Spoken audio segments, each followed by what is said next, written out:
खाऊ नये। नमस्कार मंडळी, श्री स्वामी समर्थ। स्वागत आहे तुमचे माझ्या यूट्यूब चॅनेलवरती। आजचा दिवस तुम्हाला खूप छान सुखाचा आनंदाचा जावो हीच मी स्वामीचरणी प्रार्थना करते आणि आजचा हा नवीन व्हिडिओला सुरुवात करते। येत्या 13 ऑगस्ट पासून पवित्र अशा श्रावण महिन्याची सुरुवात होणार आहे।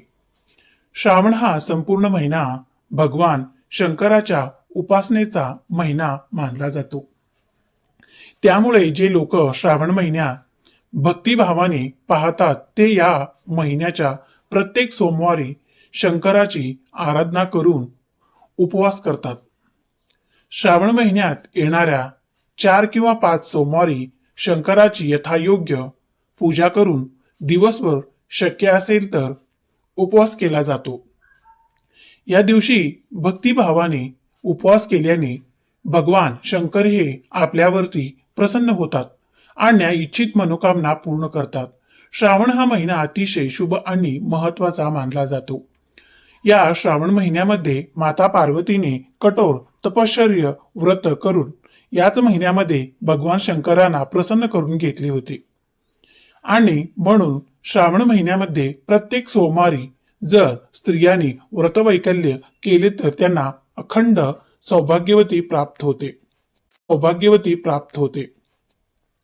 पतीच्या आयुष्यातील सर्व समस्या दूर होऊन पतीला दीर्घायुष्य प्राप्त होते आणि म्हणून अनेक स्त्रिया या श्रावण महिन्यामध्ये सोमवारी व्रत करून भगवान शिवशंकराची पूजा आराधना आणि शिवमुठ वाहतात। या श्रावण महिन्यामध्ये भगवान शिवशंकर हे आपल्या सासरी येतात, म्हणजेच पृथ्वीवरती येत असतात आणि म्हणून या महिन्यामध्ये आपण जी काही सेवा उपासना व्रत उपाय करतो त्यात सेवेची त्याचा उपायाचा आपल्या 100% फळ प्राप्त होतं। श्रावण महिन्यात येणाऱ्या प्रत्येक दिवस धार्मिक दृष्टिकोनातून महत्वपूर्ण समजला जातो।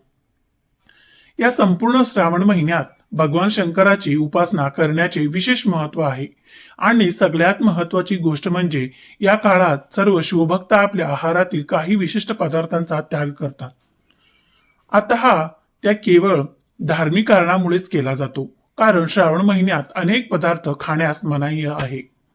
जर या श्रावण महिन्यामध्ये आपण काही पदार्थाचे सेवन केलं तर त्याचा वाईट परिणाम हा आपल्या आरोग्यावर आणि आपल्या आयुष्यावरती होत असतो आणि म्हणून या काळात विशिष्ट आहाराचे पालन करणे उचित मानले जाते आणि म्हणून या श्रावण महिन्यामध्ये भगवान शंकराच्या पूजेत सोबतच काही महत्वाचे नियम सुद्धा आपल्याला पाळायचे असतात। तर आपण केलेल्या व्रताचे पूजेचं सेवेचे फळ जे आहे तर ते आपल्याला प्राप्त होत असतात आणि म्हणून आजच्या व्हिडिओमध्ये मी तुम्हाला अतिशय महत्वाची माहिती सांगणार आहे। या श्रावण महिन्यामध्ये तुम्ही एक वेळ उपाशी राहिले तरी चालेल, परंतु श्रावण महिन्यामध्ये हे 3 पदार्थ चुकूनही खाऊ नका, नाहीतर तुम्हाला आयुष्यभर पश्चाताप करावा लागेल। घरात गरिबी आणि दारिद्र्यता ही आल्याशिवाय राहणार नाही। घरातून लक्ष्मी ही काढता पाय घेईल आणि भगवान शिवशंकर हे तुमच्यावरती क्रोधित होतील। तर असे कोणते पदार्थ आहेत ते आपल्याला या श्रावण महिन्यामध्ये सेवन करायचे नाहीत। ही गोष्ट 99% लोकांना माहीत नाही आणि म्हणूनच याबद्दलची संपूर्ण माहिती या व्हिडिओमध्ये मी तुमच्यासोबत शेअर करणार आहे। त्यामुळे तुम्ही हा व्हिडिओ स्किप न करता शेवटपर्यंत नक्की बघा। चॅनलवरती नवीन असाल तर सबस्क्राईब करा आणि तसेच महत्त्वपूर्ण व नवीन व्हिडिओ पाहण्यासाठी बेल आयकॉनलाही प्रेस करा, म्हणजे जेव्हा कधी मी नवीन व्हिडिओ अपलोड करेन त्याचा नोटिफिकेशन सर्वात अगोदर तुम्हाला भेटेल आणि तुम्ही एकही पण व्हिडिओ मिस करणार नाही। तसेच कमेंट बॉक्समध्ये ओम नमः शिवाय हा मंत्र नक्की लिहा, जेणेकरून या श्रावण महिन्याचा संपूर्ण फळ तुम्हाला प्राप्त होईल। तसेच व्हिडिओला एक हाईप देखील द्या। आज या व्हिडिओमध्ये मी तुम्हाला जे काही पदार्थ सांगणार आहे, ज्या काही भाज्या सांगणार आहे, तर त्या तुम्हाला संपूर्ण श्रावण महिन्यामध्ये वर्ज्य करायचे आहे। आता हा महिना व्रतवैकल्याने भरलेला असून अर्धाहून अधिक दिवस उपवासाचे असतात आणि बाकी दिवस सणासुदीमुळे आपण घरामध्ये गोडधोडाचे जेवण बनवत असतो, पण त्यातच काही पथ्य असतं. म्हणून श्रावण महिन्यामध्ये आहाराबाबत अशी काही पथ्य सांगितली जातात. त्याचं पालन केल्याने व्यक्ती सुखासुखी जीवन जगू शकतो. शास्त्रानुसार श्रावण महिन्यात आहारात याचा पथ्य पाळण्यास माणसाला दीर्घायुष्य मिळतो आणि या महिन्यात केलेले व्रताचे आपल्याला संपूर्ण शुभफळ हे प्राप्त होते. तर सर्वप्रथम पहा, या श्रावण महिन्यामध्ये आपल्याला मांसाहार हा अजिबात करायची नाही. मांसाहार पूर्णपणे वर्ज्य ठेवायचा. आपल्याला या संपूर्ण श्रावणा महिन्यामध्ये आपल्या घरामध्ये मांसाहार हा अजिबात बनवायचा नाही आणि तो सेवन देखील करायची नाही. तेवढेच नाही तर या महिन्यामध्ये आपल्याला मांसाहाराला स्पर्श सुद्धा करायचा नाही. तसेच बाहेर जाऊन सुद्धा आपल्याला मांसाहार हा अजिबात करायची नाही. श्रावण हा महिना अतिशय पवित्र मानला जातो. या पवित्र महिन्यामध्ये आपले शरीर, मन हे पवित्र असणे खूप महत्वाचे आहे आणि म्हणूनच आपल्याला या श्रावण महिन्यामध्ये मांसाहार हा अजिबात करायचा नाही. त्याचबरोबर आपण सर्वजण जवळपास 99% लोक या श्रावण महिन्यामध्ये श्रावण सोमवारचं व्रत करत असतात आणि हे व्रत करत असताना आपल्याला चुकूनही वरीची सेवन करायची नाही. वरीची, ज्याला आपण भगर सुद्धा म्हणत असतो, तर ती आपण उपवासामध्ये खात असतो, परंतु सोमवारच्या व्रतामध्ये वरी ही पूर्णपणे वर्ज्य मानली जाते. तर चुकूनही कोणत्याही दादानी किंवा ताईनी या श्रावण महिन्यामध्ये सोमवारी व्रत करत असेल तर त्यांनी भगरची सेवन जे आहे तर ते अजिबात करायची नाही. त्याचबरोबर बघा, अनेक जण या श्रावण महिन्यामध्ये श्रावण शनिवार सुद्धा व्रत केली जातं. जर तुम्ही श्रावण महिन्यामध्ये श्रावण शनिवारचा व्रत करत असाल तर या व्रतामध्ये वरी चालते का? तर अजिबात नाही. कारण हे जे व्रत आहे ना, हे सुद्धा भगवान शिवशंकराचा व्रत आहे. म्हणून शंकराच्या कुठल्याही व्रतामध्ये वरी जी आहे तर ती चालत नाही. म्हणून तुम्ही शनिवाराचा व्रत करत असेल तरी तुम्हाला वरी वर्ज्य आहे, तर अजिबात खायची नाही.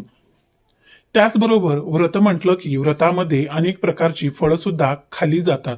तर फळं खाताना आपल्याला यामध्ये फणस जे आहे तर त्याचं अजिबात सेवन करायची नाही. फणसाचे सेवन हे आपल्याला या सोमवारच्या व्रतामध्ये पूर्णपणे वर्ज्य करायची आहे. कारण सोमवारच्या व्रतामध्ये फणस हा खाल्ला जात नाही. तर तुम्ही या दिवशी चुकूनही वरी किंवा फणस खाल्ला तरी उपवास केला तर हा उपवास तुम्हाला कुठल्याही फळ जे आहे तर ते प्राप्त होणार नाही.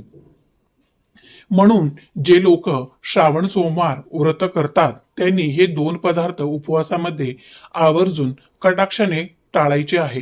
तसेच या श्रावण महिन्यामध्ये आहाराबाबत सुद्धा काही पथ्य जे आहे तर ती सांगितली जातात. त्याचं पालन केल्याने व्यक्ती सुखासुखी आपले आयुष्य जगू शकतो. आता तुम्ही बघितलं तर श्रावण महिन्यामध्ये भरपूर पाऊस पडत असतो.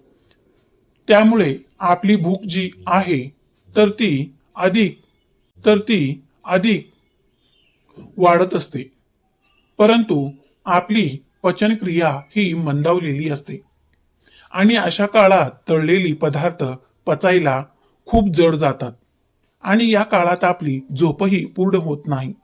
सर्दी, खोकला, डोकेदुखी, ताप यासारखे आजार डोकं वर काढतात. म्हणून या काळात आहाराशी संबंधित काही पथ्येही पाळली पाहिजे. कारण तुम्ही बघितला असेल किंवा श्रावण महिन्यामध्ये सर्दी, खोकला, ताप यासारखे जे आजार आहे ते तर खूप जास्त प्रमाणामध्ये लोकांना जळत असतात आणि म्हणून या महिन्यामध्ये काही आहारामध्ये पथ्य जे आहे तर ते आपल्याला पाळायचं असतं. पावसाळ्यात पचनशक्ती कमकुवत होत असल्याने या काळात तामसी आहाराचे सेवन करू नये असं सुद्धा सांगितलं जातं. आता तामसिक आहाराचे सेवन करू नये म्हणजे असे कोणते पदार्थ आहे ज्यामध्ये कांदा, लसूण, मासा, मदिरा या सगळ्यांचा समावेश होतो. यानंतर दुसरे पथ्य म्हणजे श्रावण महिन्यामध्ये पालेभाज्या या खाऊ नये. पावसाळ्यात पालेभाज्या पचायला जड असतात.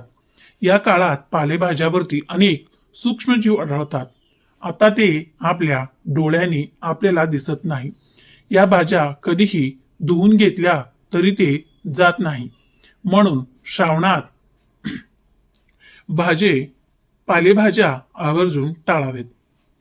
तसेच या श्रावण महिन्यामध्ये वांग्याचा सेवन सुद्धा करू नये. जेव्हा आपण वांग कापतो तेव्हा ते खूप पटकन काळा पडतो आणि अशा पडणाऱ्या वस्तूमध्ये नकारात्मक ऊर्जाही खूप लवकर आकर्षित होते आणि म्हणून कुठलाही व्रत सोडताना वांग्याचा सेवन करू नये असं म्हटलं जातं. आणि म्हणून या श्रावण महिन्यामध्ये सुद्धा आपल्याला वांग्याची भाजी ही आहे तर ती पूर्णपणे वर्ज्य करायची आहे. त्याचबरोबर या श्रावण महिन्यामध्ये कडधान्याची वापरही कमी करावं.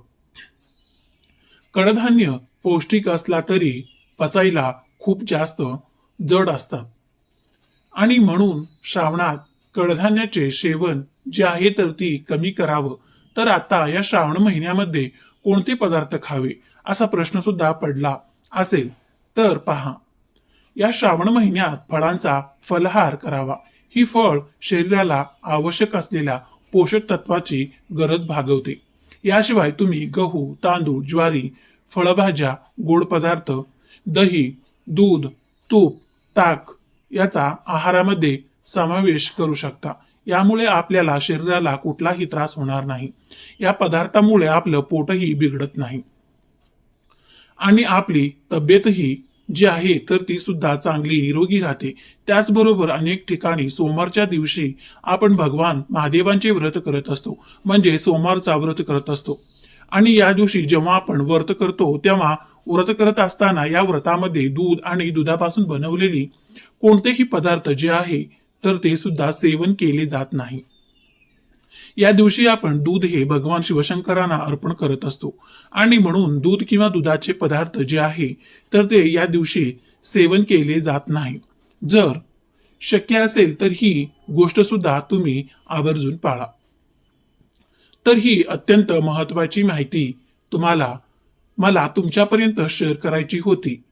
व्हिडिओ तुम्हाला आवडला असेल तर लाईक करा, चॅनलवरती नवीन असाल तर सबस्क्राईब करा आणि हा व्हिडिओ आपल्या मित्र परिवारासोबत जास्तीत जास्त शेअर करा. चला तर मग भेटूया अशाच पुढच्या नवीन व्हिडिओमध्ये. तोपर्यंत सर्वांना श्री स्वामी समर्थ. जय जय स्वामी समर्थ.